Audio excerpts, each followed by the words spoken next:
We all have our particular favorites in an aquarium setup. Some get excited about choosing their new tank, some want to add tons of fish to their aquarium. Others are so focused on finding the best plants to bring more life to the aquarium, as I do actually.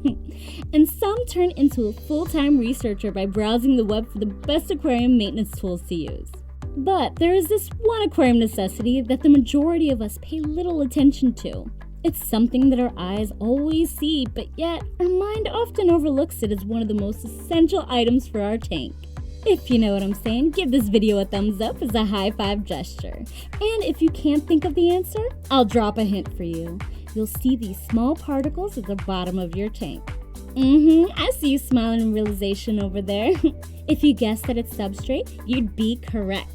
That's right, for today's topic, we will discuss the 5 types of aquarium substrate and everything you need to know about them. Only here at Aquarium Store Depot.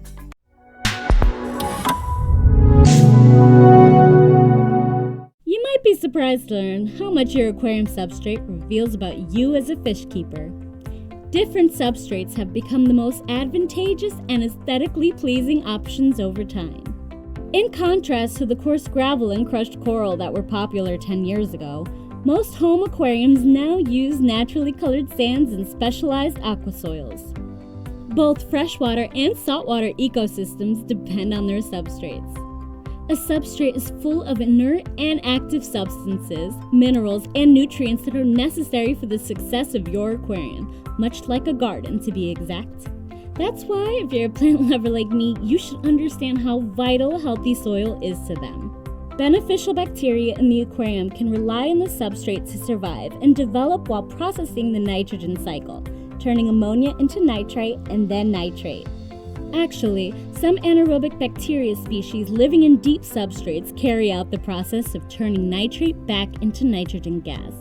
Substrates include a variety of nutrients and minerals necessary for plant growth in addition to housing advantageous microbes and microfauna, if you introduce them. So what substrate type should you buy for your tank if that's the case? What are the benefits? To answer all your questions, let's start discussing our first substrate type called gravel. The first question that might come to mind upon hearing the word gravel is gravel-fill aquariums the same as substrate? For a long time, the gravel substrate was the most preferred. Although gravel is one kind of substrate, there are other options as well. Gravel is widely accessible, reasonably priced, and it comes in any color, shape, or size. Additionally, gravel can't be sucked up and is much easier to clean using a gravel vacuum during water changes. The benefits? Along with being inexpensive, diverse, and widely available, gravel also has a few advantages. As we already stated, gravel is difficult to kick up.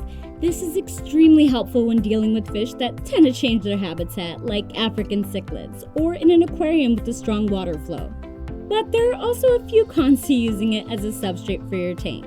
First, if choosing gravel, be sure the material has been tumbled or smoothed to ensure that any sharp edges have been softened.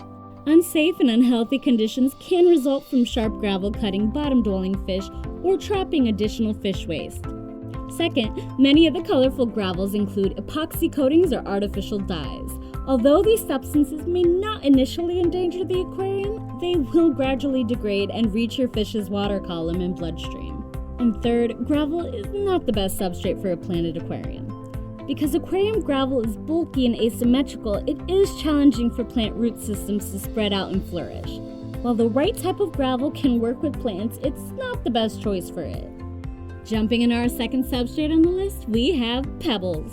I'm sure you're already familiar with this one because it can be seen in ponds and is even used as a decoration in plant vases. Aquarium gravel can be slightly larger than Pebbles. However, Pebbles are often considerably more rounded and flatter. In an aquariumscape, they are typically complemented by larger rocks and smaller boulders. Although Pebbles suffer from many of the same drawbacks as aquarium gravel, such as chemical polishing, there are certain advantages to adopting this substrate. Some aquarium configurations have incredibly high flow rates that mimic the fish's natural habitat. Although Pebbles do not facilitate root growth in planted tanks, they are great in high-flow fish-only environments. Just make sure the pebbles aren't easy for your fish to swallow. Going third on the list is sand. If having sand on the shore is necessary so we can have a slightly soft refuge after a tiring dive, well, our fish pets also need it. Sand has recently gained a lot of popularity and has become our preference for freshwater and saltwater tanks. Sand is one of the most realistic appearing substrates. It is gentle on bottom feeders, comes in various hues, and is reasonably inexpensive. In fact, play sand may be used if you do the research. However, there are certain disadvantages to utilizing sand.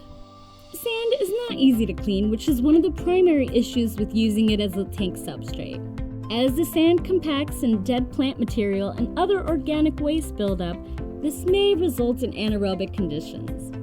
It's not the best for planted tanks, but it can be used if you cap sand over an aqua soil or create separate sections for aqua soil and sand. Sand has the additional drawback of being easy to kick up and getting sucked into filtration systems. This is particularly true when the sand is first placed in the aquarium with nothing to weigh it down. Fortunately, after some time, plants, decorations, and other organic materials begin to hold the sand down. Despite this, growing plants in the sand might be challenging at first. This is because plants naturally float and they won't want to remain anchored to the substrate.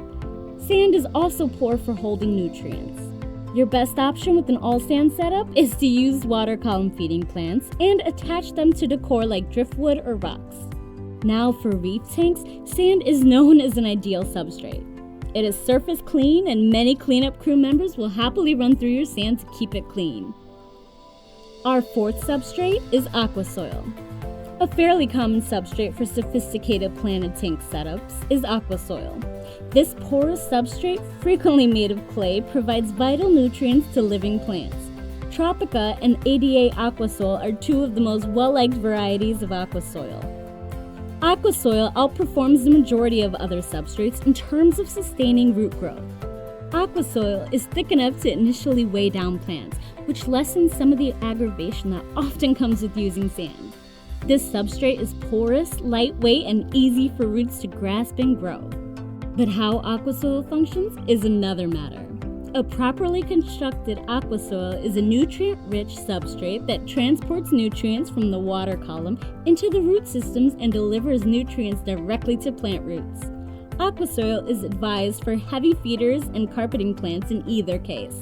Common substrates like sand can be used to cap more active substrates that are preferred by some aquarium keepers. Before I present to you the last substrate type on our list, you should know that there are still plenty of things to understand about this topic. That's why it would be better to stay with me until the end of this video because we'll finally discuss the water chemistry changing types. A fish tank can benefit from the substrate in a variety of ways. While many aquarium fish have comparable water requirements, some species may require changes, such as a higher or lower pH level. This is especially true for biotope systems like rift cichlid tanks or Amazonian displays. Let's highlight a few of the substrate options that will fit best in altering water parameters. First is the Aragonite.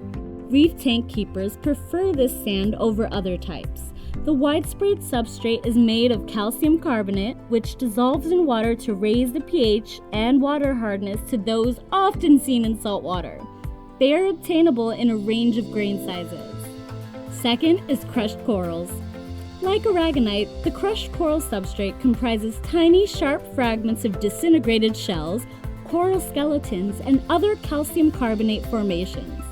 Crushed coral is an antiquated substrate for saltwater aquariums, but it is instrumental in freshwater aquarium systems that need a higher pH value. Third are granules as well as peat moss. Peat moss and granules are frequently employed as an addition to a substrate. Peat moss and granules are sometimes used as additives to aquarium substrates. However, adding peat moss and granules directly to the bottom of a tank could create an excessively acidic environment, which is unsuitable for fish and certain aquatic plants. If you want to lower the pH in your aquarium, you can use peat as a substrate. However, because peat is frequently treated with chemicals, selecting only entirely organic peat that's free of additives is essential. And finally, vermiculite. Some hobbyists have successfully utilized vermiculite as part of their substrate. It's also frequently used in home gardening. Vermiculite cannot be utilized alone and performs best when capped by other more popular substrates, which is what we mean when we say it's used as a part of. Since it only sinks once it becomes fully saturated with water, it might be challenging to use it initially. However, when covered by another substrate, vermiculite can be particularly effective in holding on to nutrients and providing food for aquarium plants. The general aquarium community agrees that vermiculite performs best in larger aquariums over 100 gallons. Now, fish keepers, an aquarium substrate not only creates a space for good bacteria to flourish for plants to absorb nutrients, but it also establishes the overall aesthetic of the arrangement. The most crucial factor is ensuring that the substrate you choose will create the healthiest possible habitat for your aquarium. A substrate can help an aquarium system in a variety of ways, including making sure bacteria has a suitable habitat to grow in.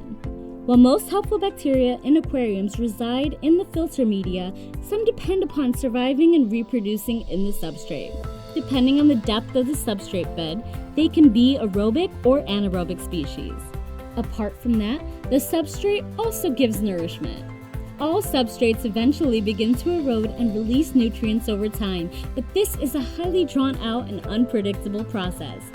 Most aquarium substrates are inert, which means they're not instantly reactive and do not release nutrients or minerals into the water column for plants to utilize.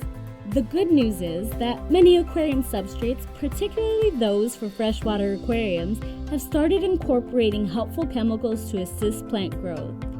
In any case, the substrate is crucial for storing nutrients that various organisms can utilize later. And lastly, they're used for a pleasing aesthetic. Although it doesn't significantly affect the aquarium's health, most hobbyists value the aesthetic appeal of aquarium substrate. Many different substrates are available, each with unique weights, colors, and advantages for the aquarium. We'll find that gravel, sand, and aqua soil are a few of the most well-liked aquarium substrates. I know there's still a ton of things that you want to know about this topic, so to help you answer all your questions, I suggest that you pay a visit to our official website at www.aquariumstoredepot.com. There you'll find a more detailed blog post containing info about substrates, as well as what to consider when deciding what type suits you, the importance of its color, the amount of substrate you need, and how to maintain it all. We'll end this video with a reminder that choosing the ideal substrate for your aquarium can be difficult, whether it's establishing a planted tank or a full reef display. In addition to offering a natural home for fish and plants, substrates are crucial for maintaining a healthy population of advantageous bacteria. There are a few primary substrates to pick from, with sand now enjoying the most significant popularity. However, sand in a planted aquarium can be tricky when the system gets started. But it can all be a bit tricky, to be honest. That's why I hope we were able to help you ease the burden of choosing which type of substrate you should put in your tank. If you found this video helpful, give us a thumbs up and subscribe to our YouTube channel to be updated with the latest topics about the aquarium hobby. That's a wrap for our topic. Let's see each other again, fish keepers. Thank you for watching.